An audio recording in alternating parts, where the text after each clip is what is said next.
There's a version of you that never sleeps in, never skips training, never wastes time. There's a version of you who never fails. It is waiting for you.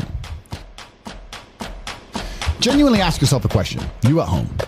If you had done those things for the last 2 years, you never skipped a training, you never wasted time, you never scrolled TikTok, you never sat aimlessly on the internet typing in garbage, never played video games, you never wasted time.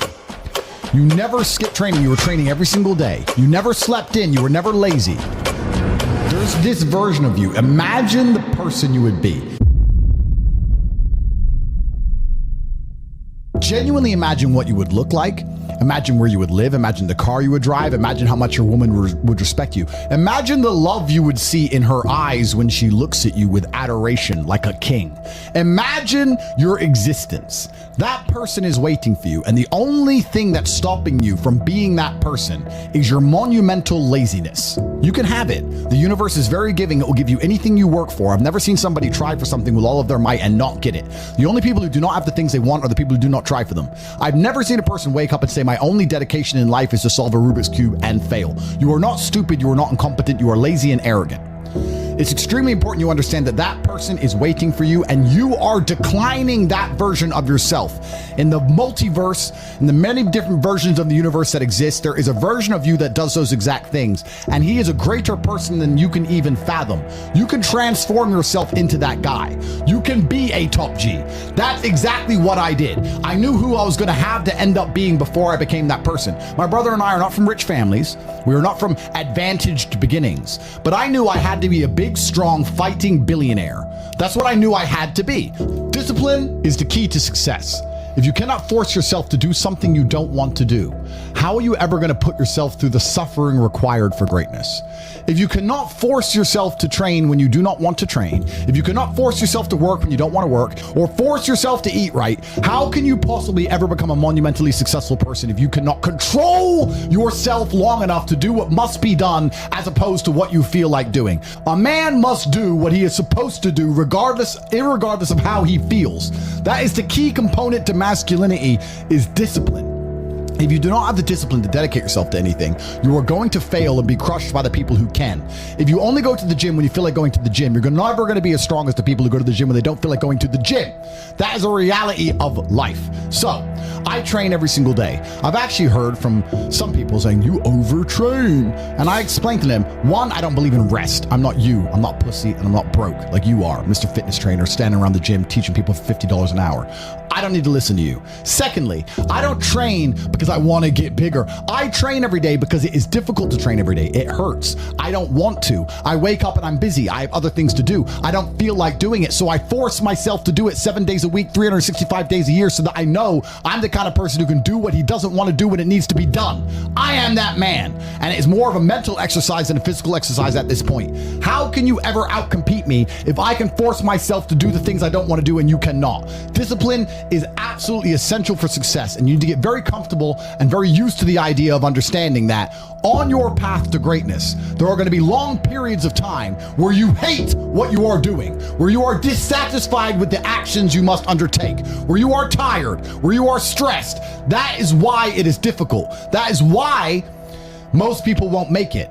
If the path was easy, everybody would walk it and it would lead nowhere. 100 people start the path, 99 fall off because it is difficult, and the one person who makes it to the end gets the gold. If all 100 made it to the end and the gold was divided by 100, it wouldn't even be worth anything. The difficulty gives it value. The fact that it is difficult to do is the key component into the fact you want it in the first place. If it wasn't difficult, everyone would have it and you wouldn't want it because no one would respect it. It's supposed to be hard. Life is supposed to be hard. You're supposed to think this is terrible. You're supposed to suffer and smile through the pain regardless. Discipline is the key to success in all realms as a man. And if you lack it, you stand no chance. You can give most people a roadmap to success.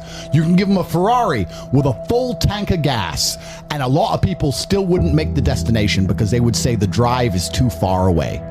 quitters. They don't have the discipline. You can tell them exactly how to do it. You can give them the mechanism to get there, but they don't have the discipline to complete the drive and end up at the destination. That is the majority of Earth. This is your competition. People who, even if they are told what to do and people tell them exactly how to do it and help them do it, still quit, still fail because they lack discipline.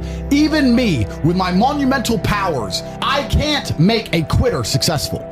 It doesn't matter how good I am. It doesn't matter how easily I make it for them to succeed. It doesn't matter how compendious and concise and powerful the real world is. It doesn't matter how much I text them and motivate them, how many emergency meetings I do to try and talk to them and hype them up, how much motivation I give them. It doesn't matter what I do. If they are a quitter, guess what they're gonna do? They're going to quit. No matter how simple the map is to read, no matter how fast a Ferrari is, somewhere along the drive, the sun's gonna get in their eyes, and they're gonna sit there and go, I don't like this, this is hard, and they're gonna quit. Quitters are the #1 type of people that nobody can help. If you're a quitter, I can't help you, life can't help you, God himself cannot help a quitter. So if you lack discipline, you lack the very basic building block to any type of success which exists on the planet. By every single metric which can be measured with science, you are going to stay a loser and a failure. So you need to pick the low-hanging fruit first. And the starting block to all of these things is your body. I believe you lift, stretch, move, improve your body, try and train MMA, learn how to fight, get stronger, get bigger muscles. It's a fast track to self-discipline, which will carry over into all other endeavors. And I would argue that is nearly impossible.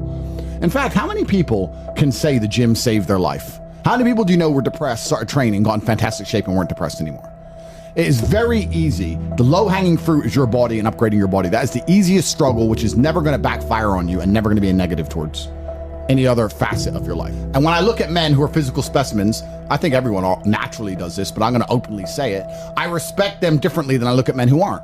I have a different level of respect for them because they show me they have discipline. They show me they have motivation. They show me they're capable of doing difficult and hard things. Those are the kind of people I trust. They're not afraid of struggle. They're problem solvers. People who train are problem solvers, and you need to become one, and you need to become very, very adept at solving problems pretty quickly. I actually find it amazing that there's people out there who aren't in perfect physical condition. Guys, let me tell you all a news flash. If you eat right and you train hard, you look good. Yeah. It's like a biological certainty. It's almost impossible to be fat and look bad if you eat right and train hard. Your body will react and give you exactly what you want. So why don't you all look like superheroes? Do you not understand how intimidating that is just when they look at a group of people and they all look like superheroes and they can tell they're all disciplined, all hardworking, all dedicated, all physically strong? The struggle is what's beautiful about it. That's the most important thing. That's what you have to understand. The key is to keep training. If you train hard every single day, you don't have to worry about a little bit of vitamin C. It's true. If you don't train and you don't smoke, you're still going to be a pussy. Yes. The answer is always hard work. As soon as you are granted life, you are guaranteed death. What you do in between is up to you. You are all conscious. That could end tomorrow, that could end in 100 years. But the time between the beginning of your consciousness and the end of it is completely up to you. Training is never the wrong decision. If you are free, you should train. If you are rich, you should train. If you are poor, you should train.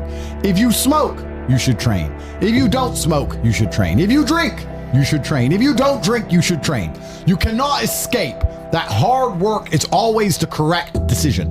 There is no time in any scenario when working hard is going to be the wrong answer. You should always try your very best in all things.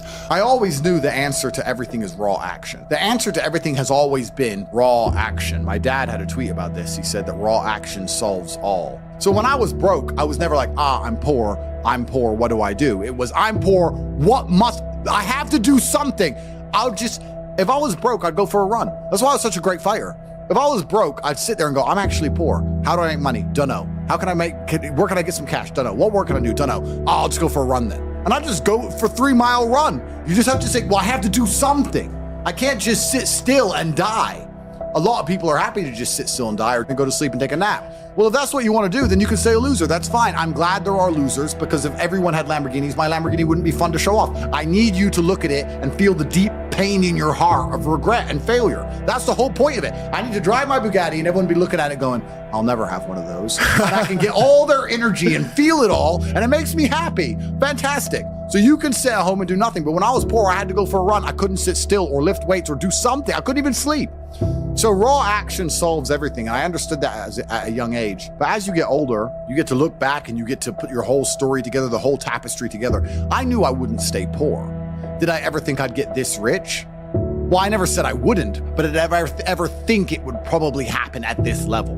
No, but it's amazing how the compounding interest of just endless raw action adds up. I've never had a lazy day. I've never skipped work, never missed an email, never had a day off, ever. You name if you were to go through the last 3 years of my life, you will see that there's never been a day where I wasn't doing what I was supposed to do. And it all just adds up, and then monumental success comes and you get to laugh at everybody else, ha ha ha, and life's great. I find it amazing that I speak to people my age and I say, in my 20s, I spent maybe, I don't know, let's say 3 hours a day. What's a decade of 3 hours a day? Let's just say 10,000 hours. I spent 10,000 hours in the gym training. You're the same age as me. What did you do with those 10,000 hours? Thank you for watching. Here at Path to Potential, our mission is to motivate and guide you into finding your path to your potential. If you enjoyed this video and found it helpful, make sure to like, comment, share, and subscribe. Turn on those post notifications so you never miss an upload. Let's continue striving toward greatness, one step at a time. I'll see you in the next video.